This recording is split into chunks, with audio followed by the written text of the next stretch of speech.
Patuloy ang pribadong sektor sa pagkakaloob ng tulong sa mga biktima ng Bagyong Yolanda sa lalawigan ng Leyte. Ang buong ulat mula sa aming kasamang si George Bandola. Umaabot na sa 1.2 billion pesos ang halagang naitulong ng Chuchi Foundation sa mga nasalanta ng Bagyong Yolanda sa Leyte. Ang halagang ito ay donasyon ng mga individual mula sa 46 na bansa. Unang bahagi pa lamang daw ang tulong na ito ng Chuchi, nangako mga itong hindi bibitawan ng mga survivors ng bagyo. Naipagkaloob ang tulong ng Taiwanese-led foundation sa pamamagitan ng pagbibigay ng cash for work para sa 300,000 taga-Tacloban para sa paglilinis ng mga debris dala ng bagyo at cash para sa 64,000 pamilya na umabot sa 900 million pesos. Ibinigay ang cash for relief sa mga pamilya, 8,000 piso para sa pamilyang may 1 hanggang 2 miyembro, 12,000 piso para sa 3 hanggang 4 na family members, habang 15,000 naman para sa 5 miyembro o pataas.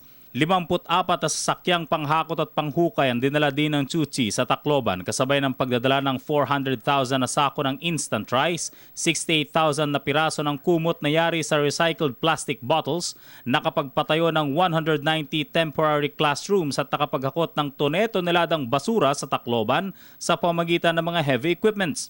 Ayon kay Chuchi Philippine President Alfredo Lee, umabot sa 8,000 volunteer ng foundation ang dumating at tumulong sa Yolanda victims. And I would say because of the cash for work, the most important thing is when the people receive the money, they will look for food to buy, they will look for milk and medicine for their families, and because of that, just the second day after our cash for work, there were some stores that starts to open.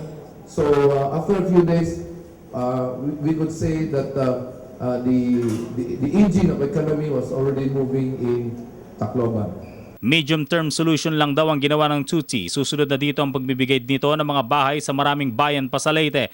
250,000 temporary housing na kayang tumagal ng hanggang 5 taon ang nakatakdang ipatayo ng Chuchi sa kanilang pagbabalik sa susunod na linggo. Aside from the temporary housing, if you have time, we have a sample here. This is the bed, no, which will be given to them. And we have already 5,000 of this bed. We are sending 4,000 to Tacloban and some to Zamboanga already. So you can try it here. That is good for 150 kg. Para sa Telebisyon ng Bayan, George Bandola.